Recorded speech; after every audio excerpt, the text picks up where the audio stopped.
Duša človeka vraj po smrti zostáva na zemi 50 dní. Presne toto zažili rodičia Nikolajka a Alexejka Bračekov, ktorí sa utopili v Dunaji. 50 dní im dávali znamenia a diali sa im čudné veci.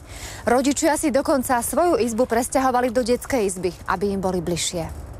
Hasiči, potápači, profesionálni záchranári hľadajú 2 stratených chlapcov. Stále som dúfal, že sa otvoria dvere, že prídu držať sa za ruky, tak ako to vždy robili proste. Zablatený, špinavý, mokrý a celú noc som čakal a neprišli. No.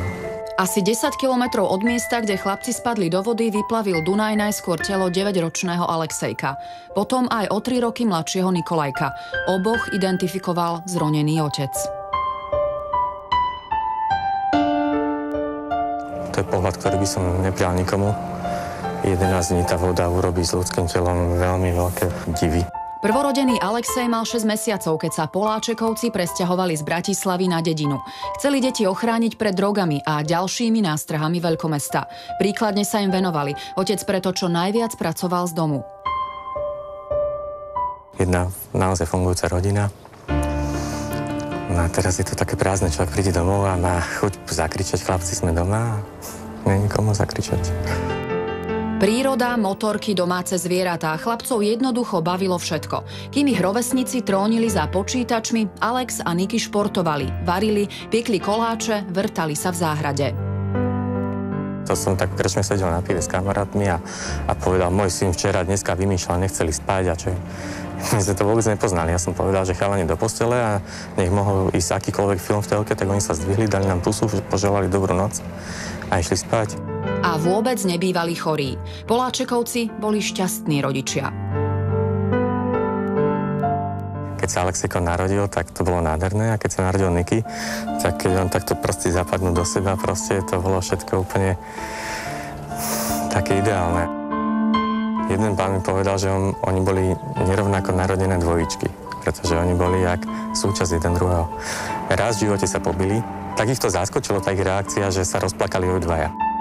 Alex má také pedagogické vlohy, že on proste Niky mu niečo vysvetľoval. On, keď videl, že Alex píše diktáty, tak proste aj on, tak si sadol vedľa a už vedel pár slov napísať celých pekne.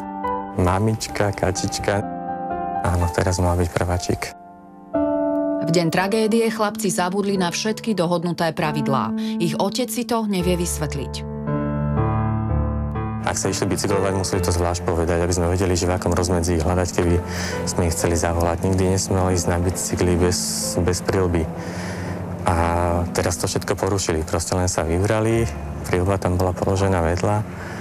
No a keď im manželka zavolala, že poďte večera, tak povedal Niky, za 3 minúty sme doma, namiesto toho sa vybrali to sem hore.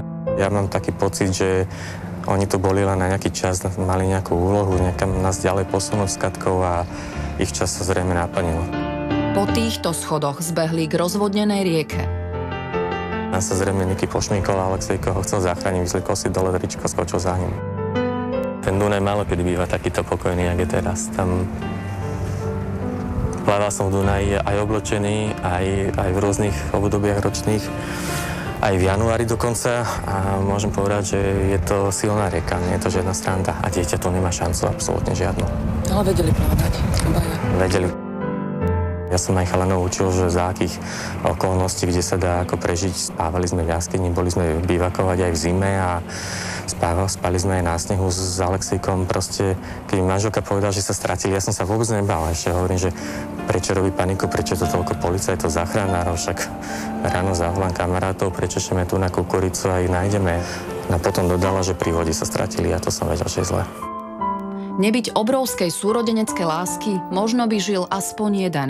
Podľa Petra Poláčeka by to však preňho bez brata nebol život. Strata detí bolí ešte viac manželku Katku. Je to matka, proste to na všetko prežíva niekoľkonásobne intenzívnejšie.